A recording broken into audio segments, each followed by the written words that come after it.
Ya, pemirsa, Anda kembali bersama kami dalam IDX per session closing, pemirsa. Dan tadi kita sudah sedikit mengulas begitu ya terkait dengan kajian atau usulan relaksasi pajak 0% terhadap kendaraan atau mobil baru begitu ya, yang memang sampai dengan saat ini masih diproses oleh pemerintah.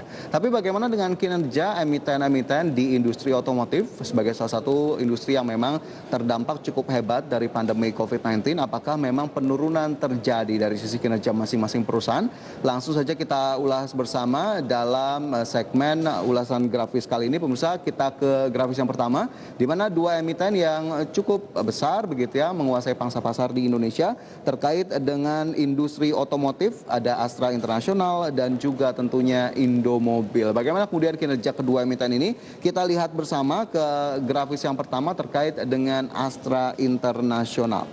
Dari laporan keuangan yang telah dipublikasikan pemirsa, Astra International tercatat dari sisi pendapatan di semester 1 2020 sebesar 89,79 triliun rupiah, di mana kita bandingkan dengan semester 1 di tahun 2019 lalu sebesar 116,18 triliun. Dan jika kita bandingkan perubahan atau pergerakan yang terjadi dalam tahunan begitu ya, atau secara year on year, ini terjadi penurunan 22,71%. Namun kemudian jika kita lihat dari sisi bottom line, dari sisi laba bersih Astra justru tercatat masih mampu tumbuh. Jika kita lihat di semester 1 2019, 9,8 triliun rupiah menjadi raihan laba bersih dari Astra International, dan di semester 1 2020 11,37 triliun rupiah atau masih mampu tumbuh sebesar 16,02% dibandingkan di tahun sebelumnya, pemirsa. Ini berarti masih ada cukup catatan positif begitu ya dari Astra International, di mana kita tahu memang salah satu penopang dari positifnya pertumbuhan laba bersih Astra disumbang oleh divestasi dari Bank Permata, di mana menyumbang kurang lebih 5 triliun rupiah, dan akhirnya ini menjadi salah satu kontributor utama di tengah penurunan yang terjadi dari sisi penjualan kendaraan, tapi hasil divestasi masih mampu menopang catatan laba bersih dari Astra International di semester 1 2020, sehingga ini berarti menjadi catatan yang cukup positif dari Astra meskipun penjualannya terdampak cukup signifikan. Sementara itu bagaimana dengan sisi penjualan mobil grup Astra dilihat dari mereknya masing-masing, pemirsa. Jika kita lihat di bawah Astra banyak brand-brand ternama, diantaranya ada UD Trucks, kemudian juga ada Toyota, Daihatsu, Isuzu, dan juga UD Trucks. Kita lihat ini yang pertama ada Toyota masih memimpin dengan penjualan sebesar 98.330 unit. Kemudian Daihatsu sebesar 57.978 unit. Kemudian Isuzu menyusul dengan 9.585 unit, dan UD Trucks 362 unit, dan Peugeot ini sebesar 163 unit. Kita lihat ini dari capaian-capaian yang ada begitu ya dari sisi Astra International. Kita lihat dari sisi penjualan mobil, Sekretaris Jenderal Gabungan Industri Kendaraan Bermotor Indonesia bahkan menyebut PSBB memang menjadi kendala utama dari penurunan penjualan emiten-emiten di sektor otomotif, dan bahkan harus ada strategi-strategi baru yang ditetapkan oleh emiten-emiten atau perusahaan-perusahaan ini untuk kemudian mengantisipasi penurunan lebih lanjut, meskipun memang kita lihat perbaikan atau recovery sudah mulai terjadi begitu ya, terutama pasca bulan Juni 2020, di mana penjualan dari mobil sudah mengalami peningkatan dari bulan ke bulan, dan ini semoga bisa menjadi tanda positif bahwa akan berlanjut hingga akhir tahun. Dan salah satu strategi yang bahkan dinyatakan oleh Gaikindo untuk bisa memperbesar pangsa ekspor atau produk ekspor mobil, karena memang domestiknya masih belum bisa dimaksimalkan atau masih belum bisa dioptimalkan, sehingga memang pasar luar negeri bisa menjadi pilihan bagi perusahaan-perusahaan berbasis otomotif. Karena memang dari kemampuannya sendiri, pemirsa, jika kita lihat secara tahunan begitu ya, 2,25 juta unit mampu diproduksi oleh Indonesia per tahun, dan jika kita lihat pada 2019 lalu baru digunakan 1,29 juta unit. Sementara jika kita lihat 1 juta unit diproduksi dijual di dalam negeri, sementara 300.000 unit ini diperuntukkan untuk ekspor ke berbagai negara, sehingga memang pangsa pasar ekspor kita masih cukup besar, dan ini bisa menjadi salah satu cara untuk kemudian mengantisipasi penurunan lebih lanjut dari pasar domestik sehingga memang masih ada buffer untuk kinerja di sepanjang tahun 2020. Ya, dari Astra International pemirsa, dari sisi penjualan kita bergeser kembali, kita lihat bagaimana kemudian emiten lainnya yang juga memang bergerak di sektor otomotif atau sektor yang sama.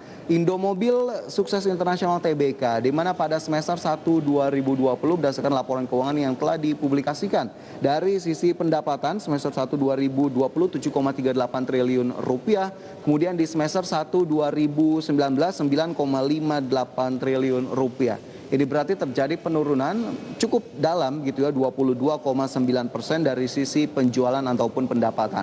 Kemudian dari sisi bottom line pemirsa, ternyata Indomobil masih belum mampu untuk mempertahankan catatan positif dari sisi laba bersih di tahun lalu atau di semester 1 2019, di mana hingga akhir Juni 2020 Indomobil justru membukukan rugi bersih dengan nilai kurang lebih mencapai 357,41 miliar rupiah. Ini berbanding terbalik dengan catatan positif atau laba bersih di tahun 2019 sebesar 541,26 miliar rupiah. Dan jika kita lihat, memang berarti Indomobil masih belum mampu untuk bisa menjaga tingkat labanya yang berhasil diperoleh, sehingga akhirnya harus menanggung rugi bersih yang cukup besar begitu ya di tahun 2020, terutama di semester 1. Di mana kita lihat salah satu kontributor utama dari sisi segmen penjualan mobil ini sendiri turun 50% begitu ya, dan kita lihat dari sisi neraca, ada sisi utang IMAS pada semester 1 2020 ini sebesar 36,5 triliun rupiah. Ini masih turun ternyata dibandingkan dengan semester 1 2019 lalu. Sementara rasio utang dibanding modal dari perusahaan ini sendiri masih dikatakan cukup tinggi sebesar 4,1 kali. Dan sebagai informasi pemirsa, Indomobil ini sendiri merupakan emiten yang bergerak di sektor otomotif, di mana produk-produk yang ditawarkannya ini cukup banyak begitu ya. Mungkin Anda juga sudah cukup familiar dengan sejumlah brand atau merek ternama yang dibawahi oleh Indomobil, dan kendaraan-kendaraannya meliputi roda 2, kemudian roda 4, bus, truk, dan juga alat-alat berat yang mungkin memang sudah cukup banyak digunakan oleh konsumen-konsumen dalam negeri. Di mana melalui anak perusahaannya ini IMAS memegang sejumlah lisensi merek mobil ternama seperti Audi, Datsun, kemudian juga Hino, Nissan, Renault, Suzuki, dan juga berbagai macam merek lainnya yang juga melayani purna jual, sehingga memang ini harusnya bisa dimaksimalkan atau dioptimalkan meskipun memang kita tahu kondisinya masih unfavorable begitu ya, masih belum bisa cukup oke, dan penjualan tidak hanya terjadi, penurunan tidak hanya terjadi di Indomobil, tapi bahkan tadi Astra juga mengalami penurunan penjualan.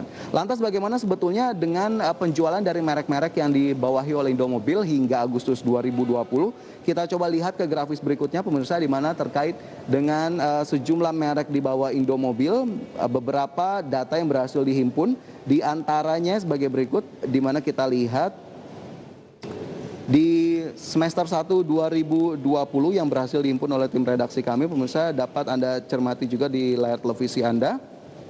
Sejumlah merek ternama Indomobil, di antaranya ada Suzuki dengan penjualan 38.656 unit, kemudian Nissan dengan 9.318 unit, dan juga Hino 7.409 unit. Tiga merek ini masih menjadi kontributor utama dari penjualan Indomobil, sementara Suzuki memang masih menempati posisi pertama begitu ya di nomor 1 penjualan tertinggi sepanjang tahun ini hingga Agustus 2020.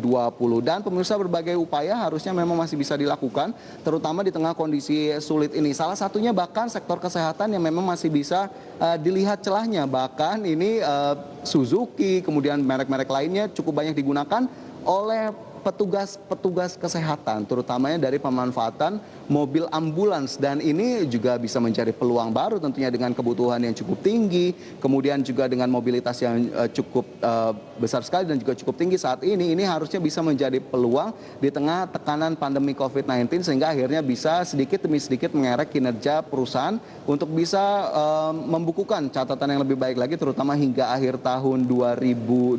Dan kita harapkan memang baik Astra ataupun Indomobil perlahan-lahan bisa mulai recovery, bisa mulai rebound, dan ini juga harus seiring dengan peningkatan daya beli masyarakat dan juga perekonomian yang juga kita harapkan akan semakin membaik dengan berbagai upaya yang telah dilakukan oleh semua pihak. Ya pemirsa, jam berajak dari tempat Anda, IDX Precision Closing akan segera kembali usai jeda. Tetaplah bersama kami.